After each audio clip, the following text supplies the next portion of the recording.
Kyle Harrison stood in the grand chamber of Zenith Prime Station and tried not to feel small.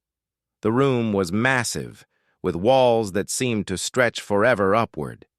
Hundreds of alien beings filled the seats around him, their eyes fixed on the humans at the center of the floor. Next to Kyle stood Lisa Morgan, Earth's ambassador. She wore a calm smile, but Kyle could see the tension in her shoulders. They had traveled 3 months to get here, crossing half the galaxy to attend this meeting. The Galactic Council was finally going to vote on Earth's application for membership. "And now we hear from the Kalari delegation," announced the council speaker, a tall being with blue skin and 4 arms. A reptilian creature rose from his seat. Ambassador Dren of the Kalari people looked down at the humans with obvious amusement in his yellow eyes. "The council has reviewed Earth's application with great interest," he said. His voice carried a mocking tone that made Kyle's jaw tighten. "These humans are enthusiastic. They have achieved faster-than-light travel, which is commendable." Other delegates made sounds that Kyle assumed were laughter. Dren continued. "However, their culture remains troubling. They still maintain standing armies. They build warships." He said the word like it was something disgusting. "In a galaxy that has lived in peace for 10,000 years, humans cling to violence like children to old toys." Lisa stepped forward. "Ambassador Dren, Earth has made great progress toward peace. Our world has been unified for 50 years now. We seek only to learn from your example." "Unified through war," Dren shot back. "Your history is written in blood. Wars, weapons, conflicts. You celebrate warriors as heroes. You name your ships after battles." He gestured dramatically. "What place does such a species have among civilized worlds?" Kyle wanted to respond, but Lisa touched his arm gently. She knew him well enough to read his anger. "We don't deny our past," she said calmly. "But we're here because we want to move forward. We want to join the galactic community." A delegate from the Vorash people spoke next, their voice like wind through crystals. "Perhaps humans need time to mature. They are young after all. Only 50 years with united government? Some of our civilizations are millions of years old." "Indeed," agreed another voice.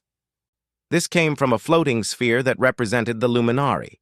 "Their weapons technology is quite advanced for their age, almost concerning." "Concerning?" Dren laughed. "Who would they fight?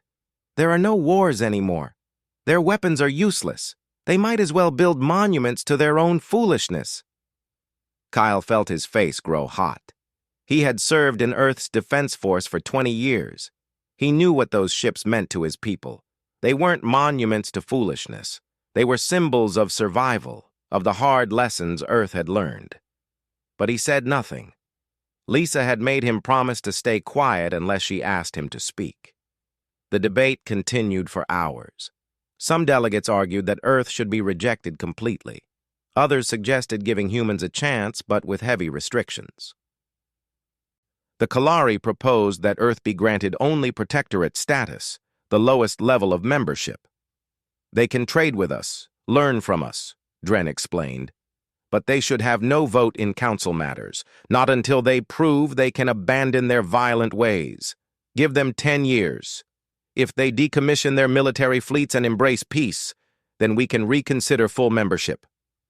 Lisa tried to negotiate. 10 years is a very short time to change an entire civilization's structure. Perhaps 20 years would be more reasonable. 10 years, Dren said firmly. "Or we can reject your application entirely. The choice is yours." Kyle watched Lisa's face. He saw her internal struggle, the weight of representing an entire planet. Finally, she nodded. "Earth accepts the Council's terms." The vote was called. Out of 300 delegates, 247 voted to grant Earth protectorate status. 43 voted against, saying Earth was too dangerous. 10 abstained. As the chamber emptied, Kyle and Lisa stood alone on the floor. "That could have gone better," Lisa said quietly. They treated us like children, Kyle replied, his voice tight with anger. They treated us like what we are to them, young, inexperienced. Lisa looked up at the empty seats above them. But we're in now. That's what matters. Protectorate status, Kyle said bitterly. They basically made us second-class members. For now. Lisa gathered her things. We have 10 years to prove ourselves, to show them we can be peaceful. Kyle thought about the reports he had read before leaving Earth, the classified ones that Lisa didn't know about. Strange ships spotted at the edge of known space, colonies going silent on the frontier. The Council dismissed these reports as accidents or equipment failures, but Kyle had spent his life studying threats. He knew danger when he saw it. The galaxy had been peaceful for 10,000 years, yes, but peace didn't last forever. It never did. 10 years, he said aloud. I wonder if we have that long.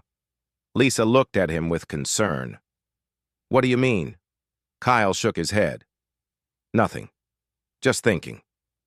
He looked around the empty chamber one last time. They laugh at us for building warships, for preparing for war. Maybe they're right to laugh, Lisa said. Maybe we are holding on to old fears that don't matter anymore. Kyle didn't answer. He thought about the project back home, hidden in the outer system where no one would look.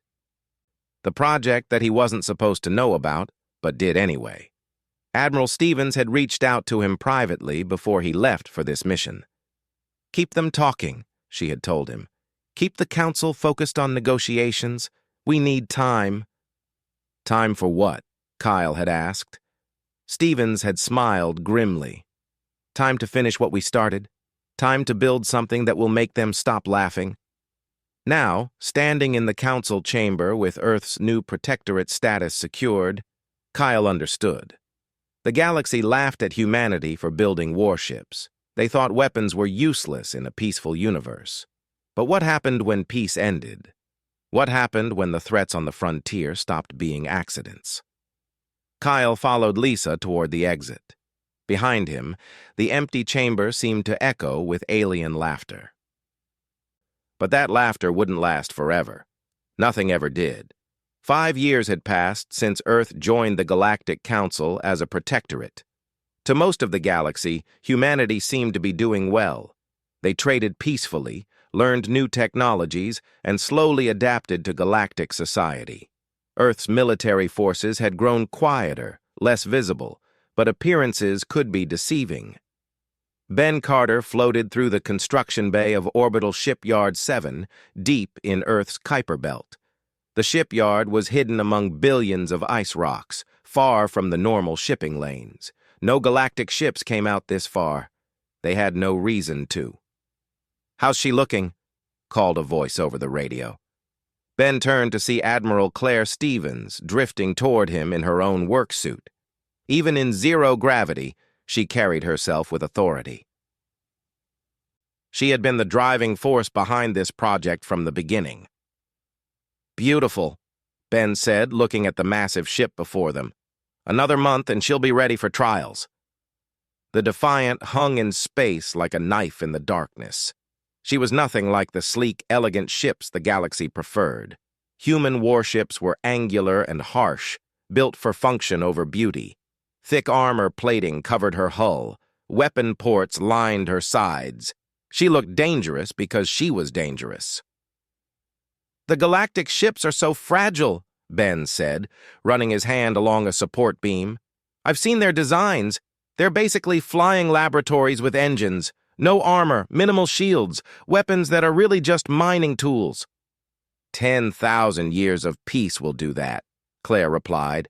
"They forgot how to fight. They forgot that peace needs protecting." Ben pulled himself along the ship's hull toward the bridge section. "I still can't believe they bought our story, that we're decommissioning our fleet." "We are decommissioning the old fleet," Claire said with a slight smile. "We're replacing it with something better. We never lied. We just didn't give them all the details."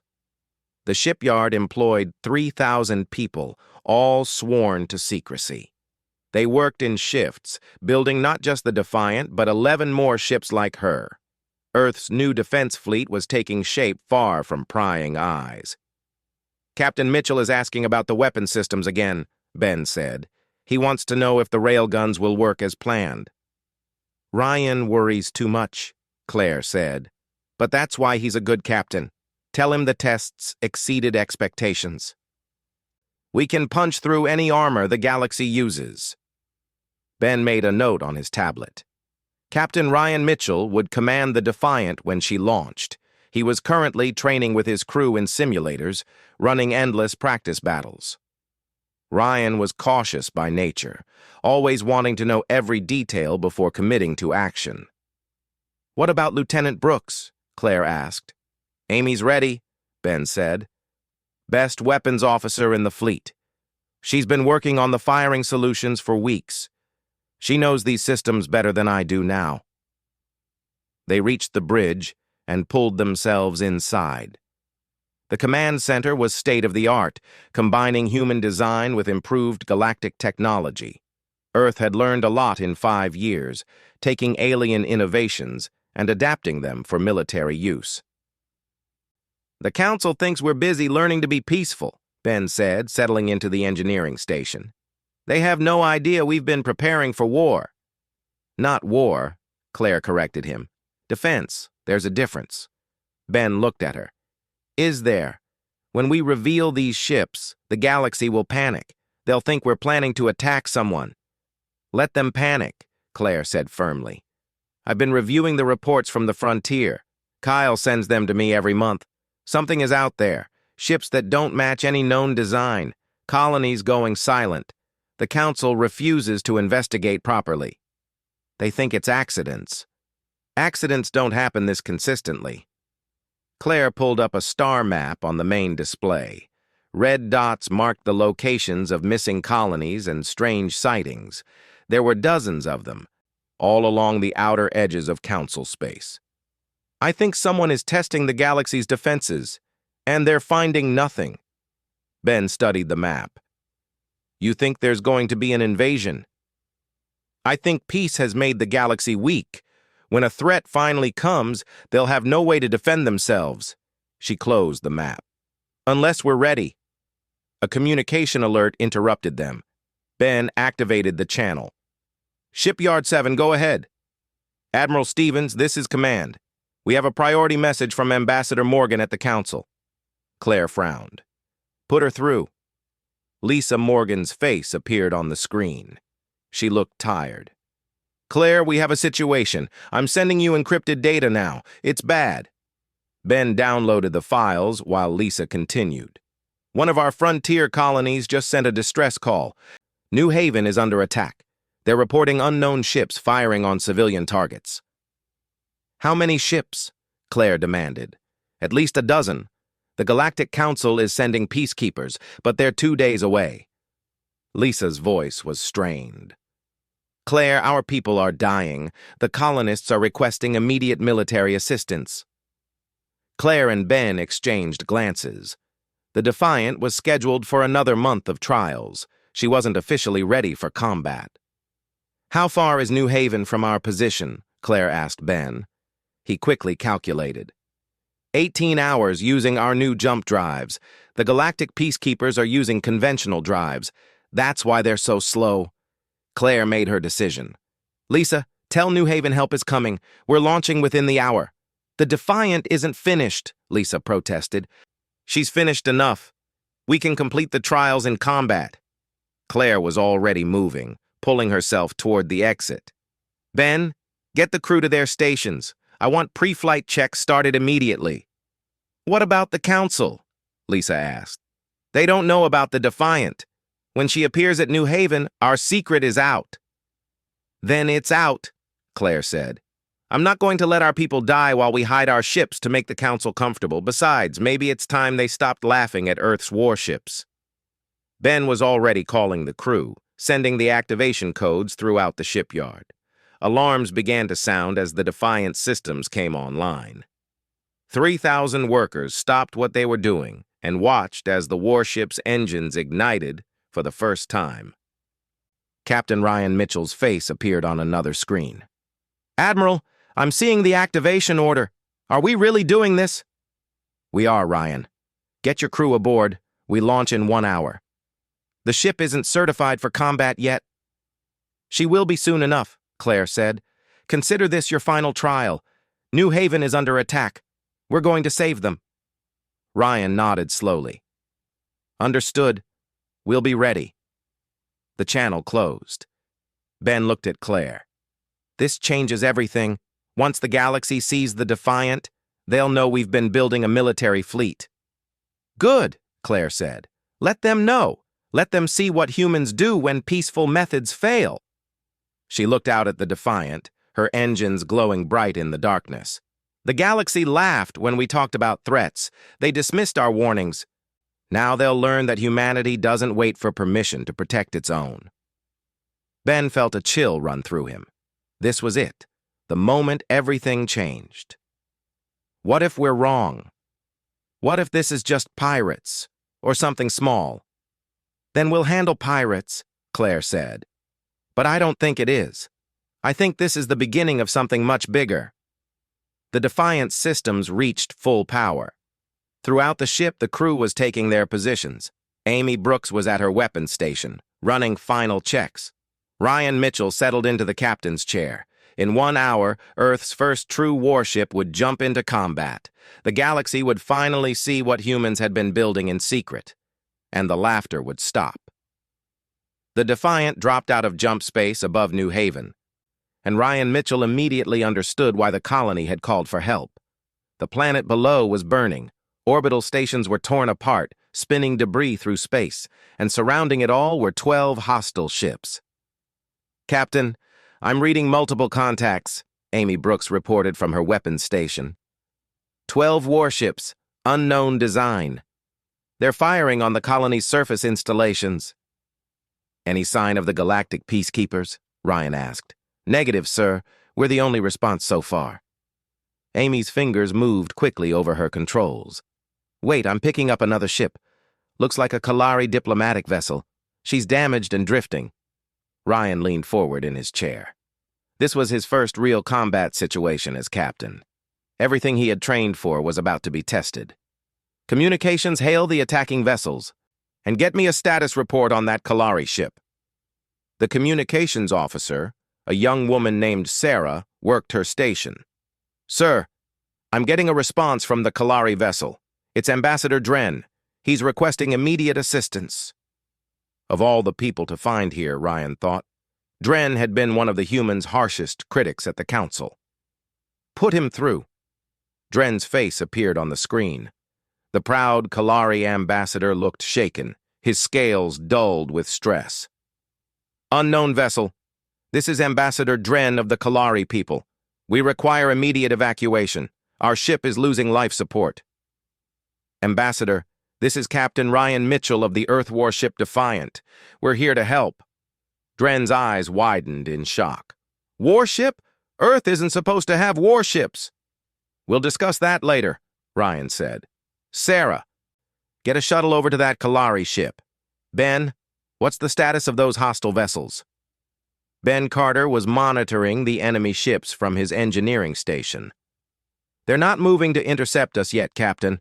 I think they're confused. Their scans probably show we're alone." "1 ship against 12, Amy said. "They think we're not a threat." Ryan allowed himself a small smile. "Let's show them how wrong they are. Amy, target the closest hostile vessel, load railguns, and prepare firing solution." "Targeting now," Amy responded. Her hands moved with practiced confidence. "Solution locked. Railguns ready." "Hail them first," Ryan ordered. "Give them 1 chance." Sarah sent out a wide-band transmission. "Attention hostile vessels. This is Captain Mitchell of the Earth warship Defiant. You are attacking a civilian colony under Galactic Council protection. Cease your attack immediately and withdraw, or we will open fire." For a moment, there was silence. Then a harsh, clicking voice came through the speakers. "Earth, the primitive species, you dare threaten us? We are the Vraks. We take what we want. This colony is ours now." "Your funeral," Ryan said quietly. Amy, fire. The Defiant's railguns opened up. Solid projectiles, accelerated to incredible speeds, crossed the distance in seconds. The closest Vrax ship never had a chance to react. The railgun slugs punched through its shields like they weren't there, tearing holes in the hull. The ship broke apart, atmosphere venting into space. Direct hit, Amy reported. Target destroyed. On the screen, Dren was staring at the debris field with his mouth open. You destroyed them in one shot. Amy, launch fighters, Ryan ordered, ignoring the ambassador. Let's even these odds. Bays along the Defiant's sides opened, and small craft shot out into space. Galactic ships didn't carry fighters anymore. No one had needed them for thousands of years. But humans remembered the value of a good fighter squadron. The Vrax fleet finally reacted, turning their ships toward the Defiant. Energy weapons fired, lighting up space with deadly beams. But the Defiant's shields held easily, absorbing the attacks. Their weapons are strong, Ben reported. But our shields are stronger. All systems normal. Ryan watched the tactical display as his fighters engaged the enemy. The pilots had trained for this moment, practicing maneuvers that the galaxy had forgotten. They wove through enemy fire, returning shots that crippled Vrax weapon systems. Captain, the Virax are launching missiles, Sarah warned. Point defense, engage, Ryan ordered calmly. Automated systems along the Defiant's hull activated. Small, rapid-fire weapons tracked the incoming missiles and destroyed them before they could hit. The Vrax had clearly never encountered point defense before. Their missiles were easy targets. Amy was already firing the main railguns again. Another Vrax ship exploded under the assault. That's 2 down, sir. The rest are breaking formation, Ben observed. They're trying to scatter. Don't let them, Ryan said. Sarah, tell the fighters to herd them back together. Amy, target the big one in the center. I think that's their flagship. The battle was unlike anything the galaxy had seen in millennia. Human tactics, refined through centuries of conflict, overwhelmed the Vrax completely. They had strength and numbers, but no experience fighting an enemy that fought back with such precision. The Defiant moved through space like a predator, her railguns firing in measured bursts. Each shot found its target. Each target was destroyed or disabled. The fighters harassed the Virax ships, preventing them from coordinating their attacks. In 8 minutes, 3 Vrax ships were destroyed. 4 more were damaged and retreating. The flagship was crippled, its engines dead, weapons offline. The remaining vessels are jumping away, Sarah reported. They're running. Let them go, Ryan ordered. Focus on securing that flagship. I want prisoners for questioning. As the battle ended, Ryan noticed the silence on his bridge. His crew was staring at their displays, almost surprised by how quickly it was over. They had trained for months, expecting a hard fight. Instead, they had dominated. Status report, Ryan said. All systems green, Ben replied. Minor damage to forward shields already regenerating. No casualties. Fighters returning to base, Amy added. All pilots accounted for. Ryan turned to the screen showing Ambassador Dren. The Kalari was still watching, his expression one of total shock. Ambassador, our shuttle is approaching your ship now. We'll get you to safety. Dren seemed to remember how to speak. Captain Mitchell, I don't understand. How did you do that? Those ships outnumbered you. They had superior firepower. They had numbers, Ryan corrected. We had experience. There's a difference. But the galaxy has been at peace for 10,000 years. How could you possibly have experience with warfare? Ryan stood up from his chair. Because humanity has never stopped preparing for it. We learned hard lessons on Earth, Ambassador. We learned that peace is fragile, that threats can come from anywhere, and that the best way to maintain peace is to be ready for war. Dren shook his head slowly. The Council will want answers. You built warships in secret. You violated the spirit of your protectorate agreement. We protected our colony, Ryan said firmly. Where were the Council's peacekeepers? Where was the mighty Galactic Council when New Haven called for help? Dren had no answer. "We're taking you back to Zenith Prime, Ambassador," Ryan continued, "along with the captured Vrax ship and our full report. The Council is going to learn something important today. The galaxy isn't as safe as they thought, and humanity isn't as primitive as they believed." The Defiant moved into orbit around New Haven. Below, the colony was damaged but intact. Thanks to the warship's quick arrival, most of the population had survived. Karen Hughes, a colonist on the surface, watched the human warship through her window. She had listened to the battle on the radio, heard the calm voice of Captain Mitchell as he destroyed their attackers. She had watched the Vrax ships burn, and she had cried with relief, knowing that Earth hadn't forgotten them. On the bridge of the Defiant, Ryan sat back in his chair. His first combat mission was complete. 1 Vrax flagship captured, 11 enemy ships driven away. 0 human casualties. The galaxy had laughed at Earth for building warships. They had mocked humanity's focus on warfare and weapons. They had called it primitive and unnecessary.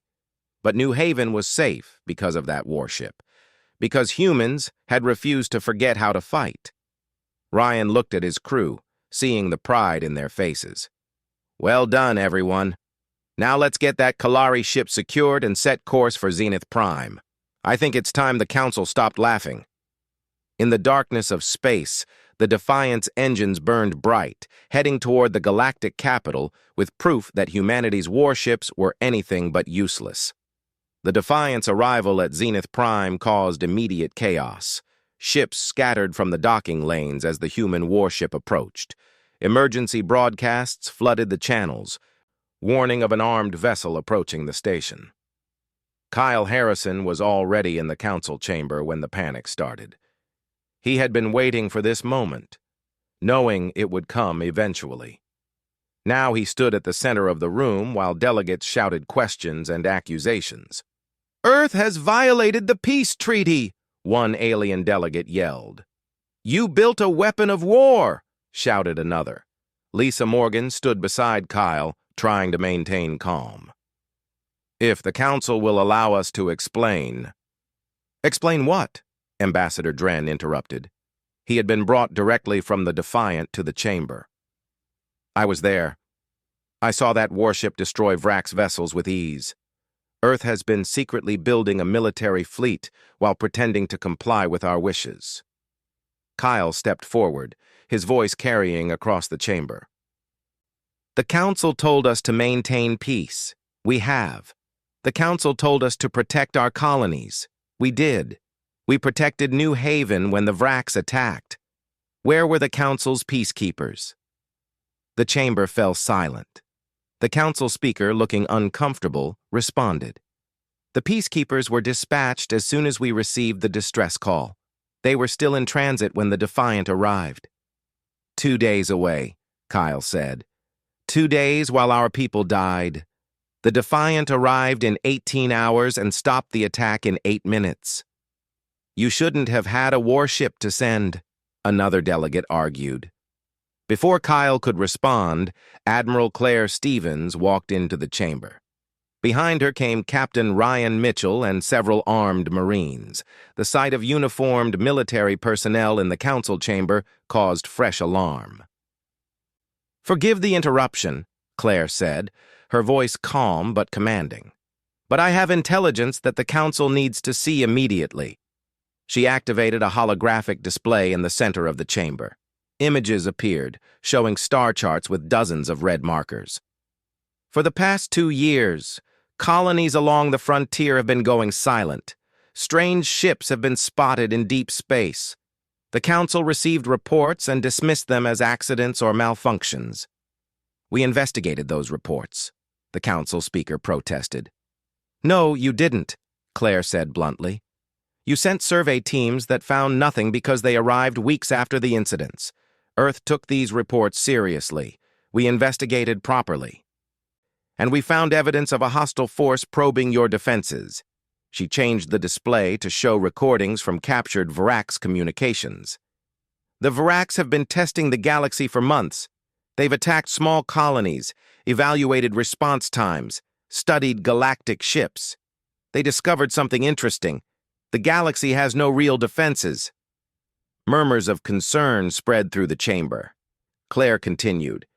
The attack on New Haven wasn't random. It was a test. The Vraks wanted to see how the Council would respond to a direct assault. They expected slow-moving peacekeepers with no weapons. Instead, they found the Defiant. She pulled up footage from the battle. The delegates watched in silence as the human warship tore through the Vraks fleet. Many looked disturbed by the violence. Others looked thoughtful. This is why Earth built warships, Claire said. Not to attack anyone, not to threaten the peace, but to protect it, because peace without protection is just an invitation to invasion. Even if what you say is true, a delegate argued, you built these ships in secret. You violated the trust of the Council. Kyle spoke up. We followed every rule you gave us. You said we couldn't have offensive military forces. The Defiant is a defensive vessel, protecting our colonies. You said we needed to maintain peace. We have maintained peace while preparing for war. That's not a contradiction. That's called wisdom. Ambassador Dren stood, his expression conflicted. I was on the Defiant. I saw what their weapons can do. If Earth wanted to attack us, we would have no defense. Which is exactly our point, Lisa said. If we wanted to attack, we would have. Instead, we saved your life, Ambassador. We saved New Haven. We captured Vraks prisoners for the Council to question. Before the debate could continue, alarms began to sound throughout the station. The Council speaker received an urgent message, his face going pale. We have multiple contacts, he announced. Unidentified ships emerging from jump space at the system's edge. More than 100 vessels. The chamber erupted in panic. Delegates began rushing toward the exits. The Council speaker called for order, but no one was listening. Kyle looked at Claire. The Vraks are here.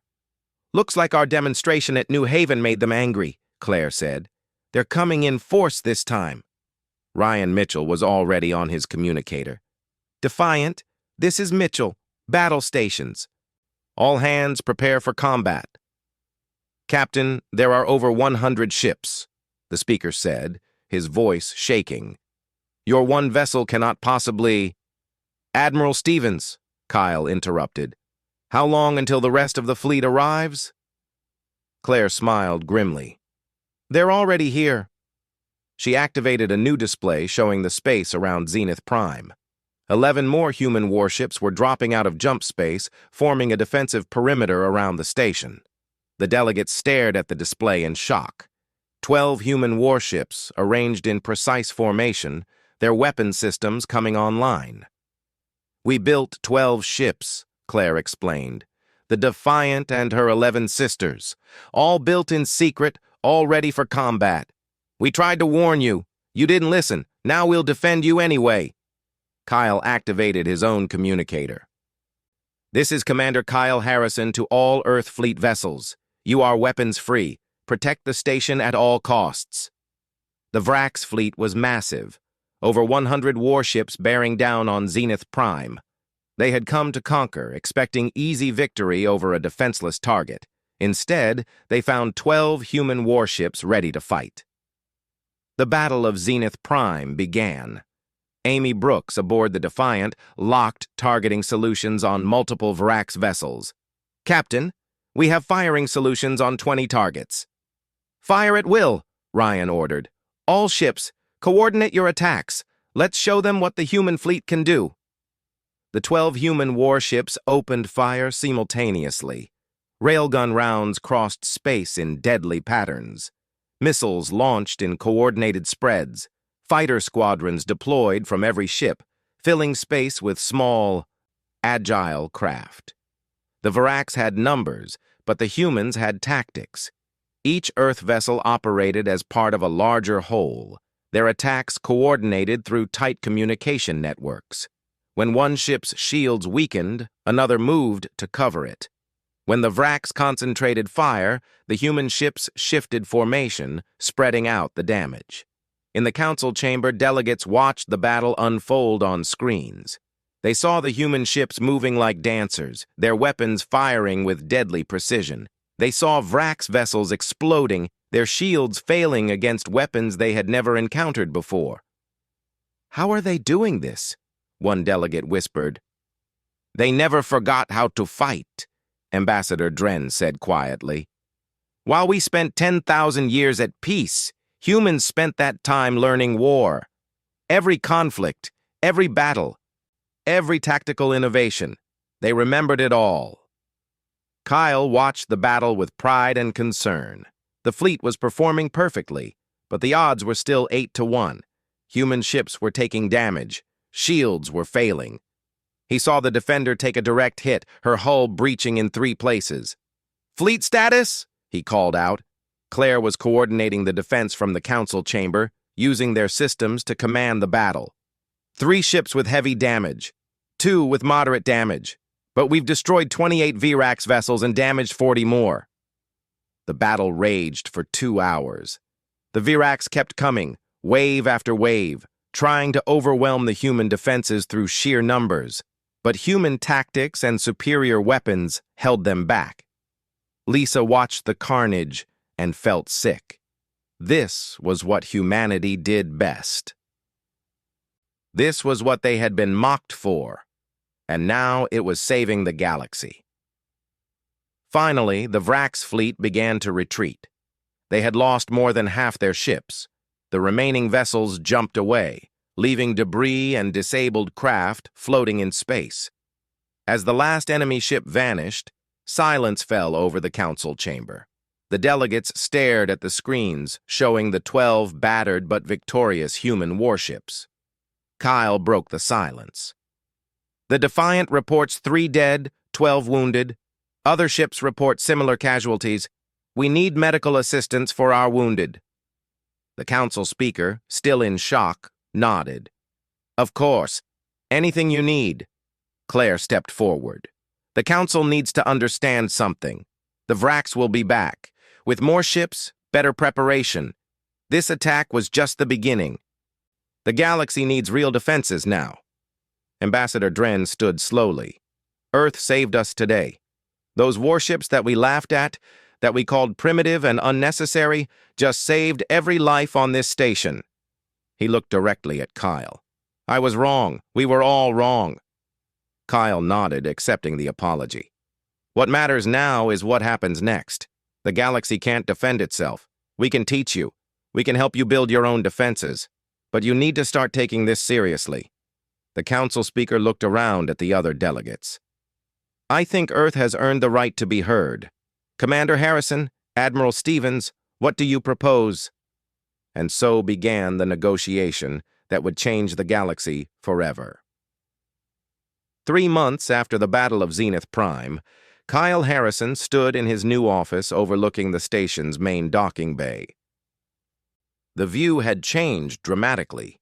Where once only sleek galactic science vessels had docked, now military ships filled the berths. Some were human warships. Others were the first attempts by other species to rebuild their own defenses. A knock at the door pulled his attention away. "Come in."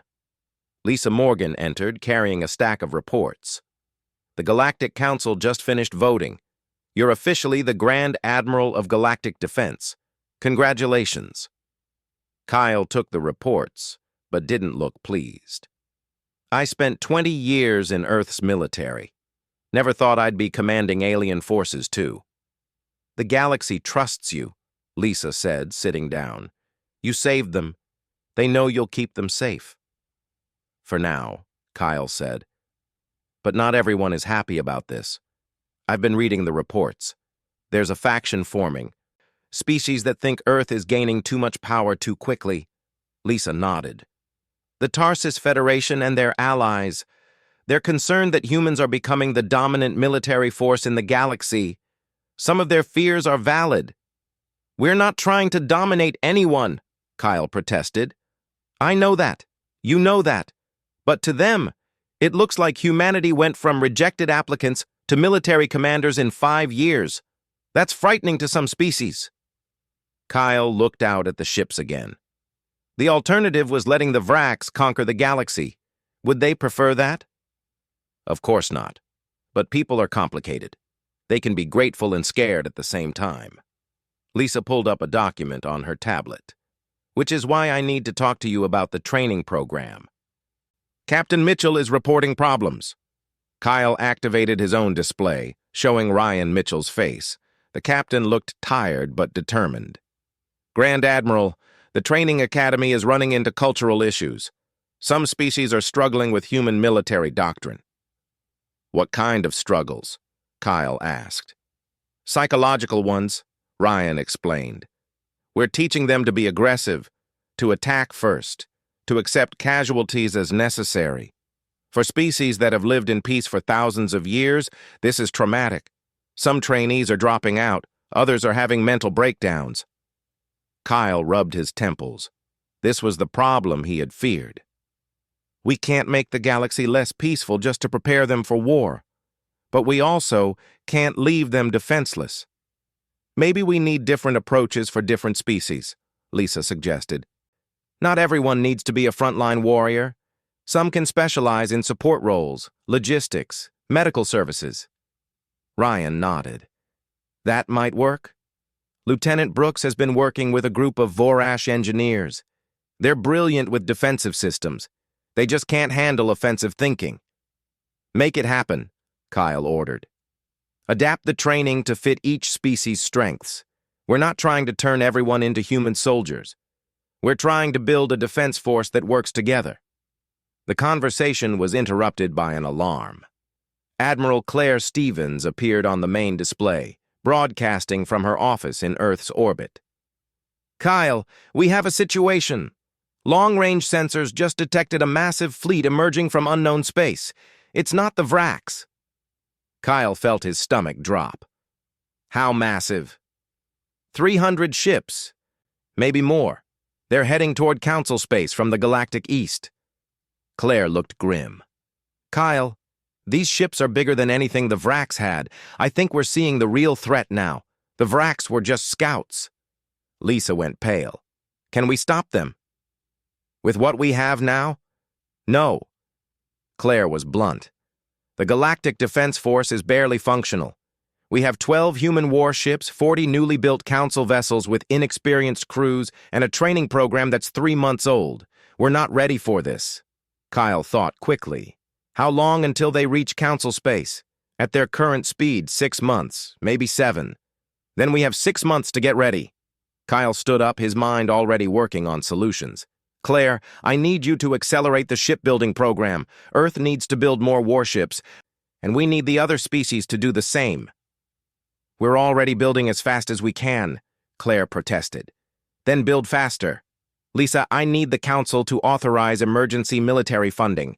Every species needs to contribute. Lisa was already making notes. I'll call an emergency session. After what happened at Zenith Prime, they'll vote for it. Over the next weeks, the galaxy transformed. Shipyards that had built nothing but cargo vessels for centuries began constructing warships. Training academies opened on dozens of worlds. Former scientists and engineers learned military tactics. Ben Carter found himself overseeing construction projects across 20 star systems.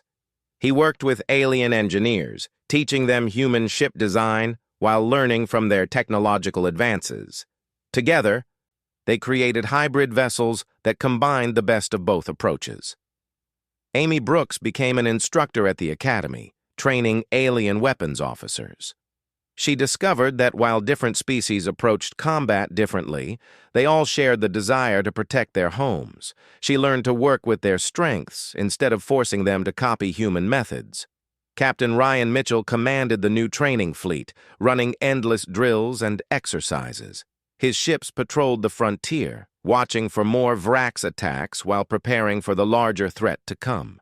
Ambassador Dren, humbled by his experience, became one of Earth's strongest supporters on the Council. The Kalari people, once humanity's harshest critics, now worked closely with human military advisors.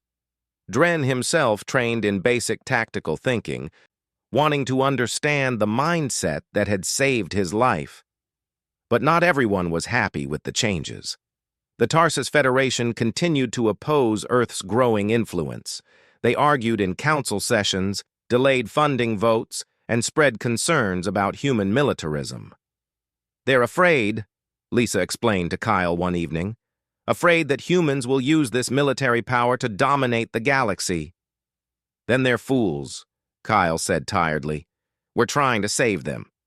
"Are we?" Lisa asked quietly. "Or are we changing them into something they don't want to be?" Kyle looked at her. "What do you mean?" "The galaxy has been peaceful for 10,000 years. Now we're teaching them war, teaching them to kill, to destroy, to see enemies everywhere." Lisa's voice was troubled. "What if the Vrax threat passes and we're left with a militarized galaxy? Will they ever go back to being peaceful, or have we changed them forever?" It was a question Kyle had no answer for. 5 months passed. The mysterious fleet drew closer. Intelligence reports confirmed they were called the Korath Empire, a vast military power from beyond known space. They had crushed dozens of civilizations, enslaving some and destroying others. The Vrax had been their advanced scouts. The attack on New Haven had been a test. The Battle of Zenith Prime had gotten their attention. Now the Korath were coming in force. On the day the Korath fleet reached the border of Council space, Kyle stood on the bridge of the Defiant, now his flagship. Around him floated 150 warships, the combined might of the Galactic Defense Force. It wasn't enough to match the Korath numbers, but it was all they had. Ryan Mitchell commanded the 2nd Battle Group. Amy Brooks was at her weapons station. Ben Carter monitored the engineering systems. Claire Stevens coordinated from Zenith Prime. Lisa Morgan watched from the council chamber. All the key players in humanity's story were in position. "The Korath fleet is entering weapons range," reported the sensor officer. Kyle activated the fleet-wide channel. "All ships, this is Grand Admiral Harrison. The Korath believe we're weak. They think we're easy prey. They're wrong." He paused. 5 months ago, most of you had never fired a weapon, never seen combat. Now you're defenders of the galaxy. I'm proud to serve with you. Let's show the Korath what a united galaxy can do." Voices from dozens of species responded, all in agreement. The galaxy was no longer divided. For the first time in its history, all the council species fought together. "Korath fleet is hailing us," communications reported. "Put them through," Kyle ordered. A massive alien face appeared on screen, all teeth and scales. "Surrender your territory, and you may live as our servants. Resist, and you will be destroyed." Kyle smiled coldly. "The galaxy doesn't surrender. Not anymore." He cut the channel. "All ships, weapons free. Engage at will." The battle that followed would be remembered for generations. The Galactic Defense Force fought with courage and skill, using tactics learned from humans but adapted to each species' strengths. Ships were lost, lives were sacrificed, but the galaxy held, and slowly, ship by ship, the Korath began to retreat. Weeks later, Kyle stood in the council chamber as the delegates voted on new proposals. Earth was granted full council membership with permanent Security Council status. The Galactic Defense Force was made permanent. Training programs were expanded. The galaxy had changed. It was no longer purely peaceful, but it was safer. No longer naive, but wiser. No longer helpless, but capable of defending itself. Ambassador Dren approached Kyle after the session. "Commander, sorry, Grand Admiral. I wanted to thank you again for saving my life, for saving us all." Kyle nodded. "The galaxy laughed at Earth once, for building warships, for preparing for war." "We were fools," Dren admitted. "No," Kyle said. "You were peaceful. There's nothing wrong with that. But peace needs protection. Someone has to stand watch while others sleep safely. And humanity will be that someone?" Kyle looked out at the stars. "For now. until the galaxy can defend itself fully. Then maybe we can all be peaceful together." Dren left, and Lisa joined Kyle at the window. "Do you think we did the right thing?" she asked. "I think we did what was necessary," Kyle replied. "The galaxy wasn't ready for the threats out there. Now they are. That's worth something." "But at what cost?" Kyle thought about the question, about the lives lost, about the innocence gone, about a galaxy that would never be quite the same. "Every cost," he said finally, "because the alternative was extinction." Outside the window, the Defiant hung in space, ready for whatever came next. The galaxy no longer laughed at Earth's warships. Now they prayed there were enough of them.